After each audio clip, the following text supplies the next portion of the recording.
Hi, Jill here, and today I'm going to show you how to make this cute little box. It's a little milk carton treat container. I went ahead and I decorated this one with Stampin' Up! Stamps. I used the sanded background and the wanted stamp set, and I used chalk, color box chalk ink pads to decorate it. So let's get started. I made a template to show you how I got this to work. Now, the original template that I found this was on splitkitstampers.com, although that one was a bit larger, and it was actually pretty expensive to fill this with candy. I think I used like $10 worth of candy to fill 4 of these. So I thought, next time I'm going to do something a little smaller. So I went ahead and I modified those directions, put in my own measurements, but that's a great template that you want to download from their tutorial section.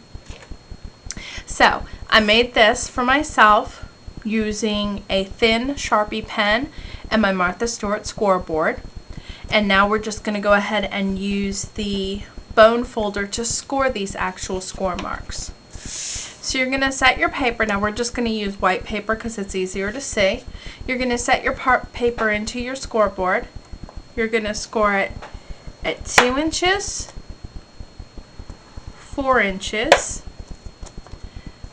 6 inches, and 8 inches. Then you're going to go ahead and turn your paper, and you want this at the bottom. Okay, so then we're going to go ahead and score this at 1.5 inches, 4 inches,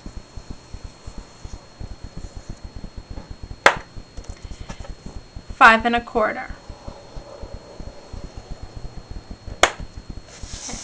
So then you're going to turn it back in the direction that you had it before so that we can get the halfway point on each of the top pieces. So we're going to score that one at 1 inch, 3 inch, 5 inch, and 7 inches, just going down that little bit. So now let's fold all of our score lines, and I like to give them a good crease with my bone folder. And be sure you get all of the lines. This is going to be key to your milk carton coming together nicely.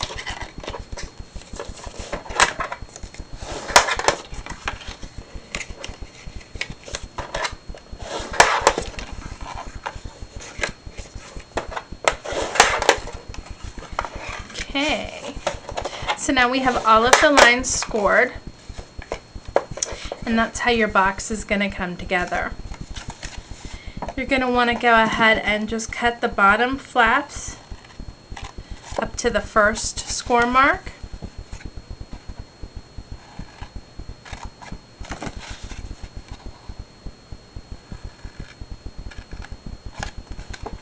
Okay, and then we're going to cut this last one and also cut it out of the box.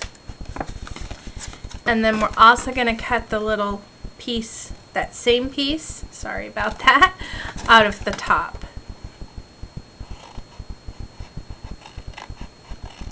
Okay, so I'm not sure if I was in frame or not, but we cut all of this.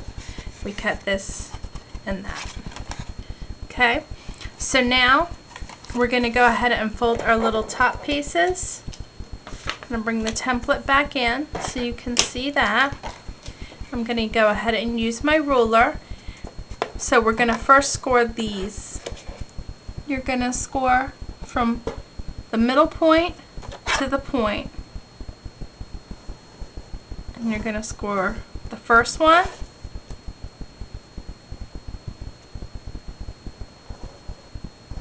the second one, skip the third one, and score the fourth one. Okay, now we're going to come in and we're going to score the other direction. You're going to skip the first one,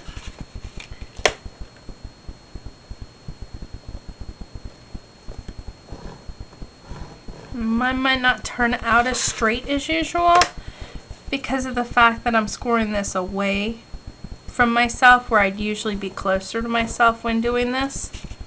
So you're going to do the second, the third, and the fourth. Okay. Then we're going to go ahead and give those all a crease. Now the reason that you're skipping 2 of them is so that the base is a little bit sturdier. Now if you score all of them, if you forget which ones you're going to want to score, or you accidentally score one, it's not going to matter. It's just go ahead and then score them all if you accidentally score one. Because believe me, that's really easy to do. Actually, I did it on here and I covered it up, but that piece I had scored wrong. Okay, then you're just going to take some tacky tape, and I love this Terrifically tacky tape. I wouldn't use an HEG gun or a Tombow, any dry line. I'd actually go ahead and use a nice sturdy glue like this, or adhesive, sorry. Okay. So now to go ahead and get that, you're just going to fold it in half, pull that little piece up, and go ahead and stick down your flap. That's what gives you your nice square. That way you know you got it right. Now we're going to fold in the bottom flaps, and you'll apply another thing, 2 things of the sticky strip there, or tacky tape. You could also use score tape. This I'm just going to use my gun just to do this real quick. Okay. So this is where we're at now, and you've given all of these a nice fold, and you can already tell that this is going to be the front, this is going to be the back. So I like to fold in the back, and this can be a little temperamental. It's probably the only temperamental part of this box is that little back piece. Make sure you give this a score in as well as out. And this one in and out. Okay. So again, there's your spout. Here's your back. So you'll pinch the back together. Now you can attach this with tape, but I find that the tape loosens up, so I go ahead and I attach it with a brad. So I used my crocodile, punch out that hole. It's good to use your crocodile because it punches through all 4. Okay, so we're going to pretend I have a brad here because I did not grab a brad. And that's your finished box. So once again, here's what it looks like decorated. And you can really get creative with this and make some really cute little gifts. So I hope you enjoyed this tutorial, and just let me know if you have any questions. Thanks for stopping by and have a great day.